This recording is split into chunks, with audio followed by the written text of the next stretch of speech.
Thank you. Since we are some behind the time, I will try to finish. Yeah, Yeah. So we are looking at living in a world with targeted treatments, and we look forward to more and more targeted therapy being added for our patient every day. So this is one of them, and hopefully this will be available to us shortly as well.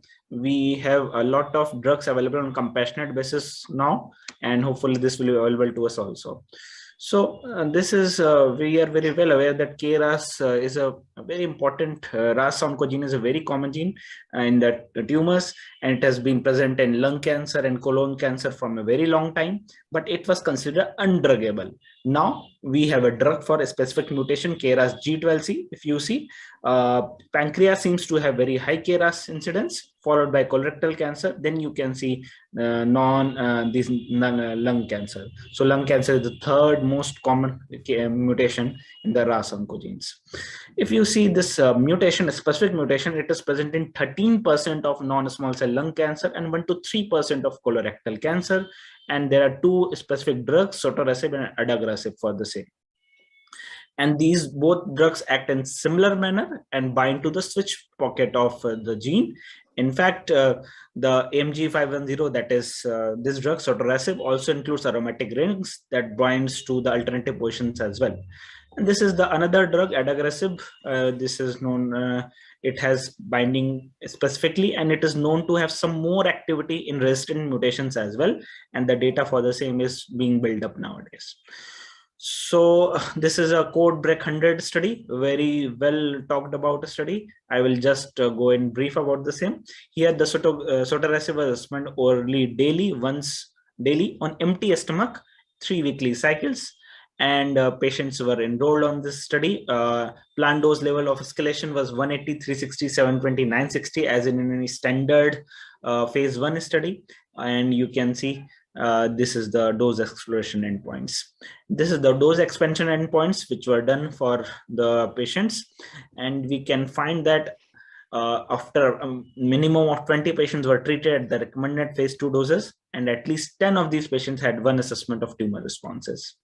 And this is the cohort 4, which was the dose expansion, 960 milligram. In fact, even at 960 milligram, there was no dose limiting toxicity for the drug. So that is very important. This led to establishment of a maximum tolerated dose as 960 milligram, and that was carried forward in further studies. And you can see the dose expansion cohorts, the standard criteria for the study, and patients key exclusion criteria of the study, which always need to be kept in mind, include untreated active brain mets, which is for most of the TKI studies, and systemic anti-tumor therapy within 28 days before initiation of Sotorasib.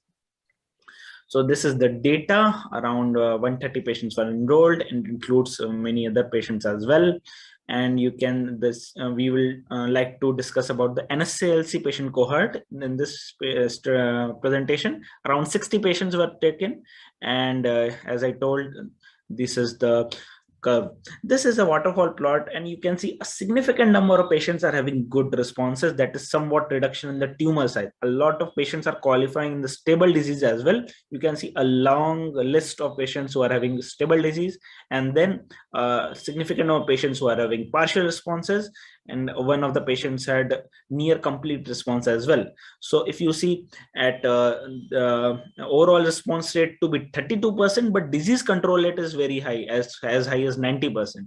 So that is an important point that should be taken into mind, that the drug is able to control the disease. Or also, if you see the ongoing responses, this gives us an idea. A significant number of patients who had even attained good responses had ongoing responses as well. So the median follow-up was also good, 11.7 months, and median PFS was around, you can see it was good, around 6.5 months. So with this, I would like to touch upon the side effects. Diarrhea and fatigue, these are the most important side effects, but grade 3, grade 4 are very low, around 4% and 5%, somewhat increase in transaminitis.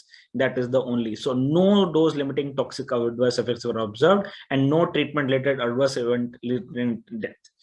So with this, I would like to just come to the final conclusion that Sotorasib has the potential to address the unmet need, and there is enough data for the same already. And the drug has become one of the standard of care in the patients with KRAS G12C mutation.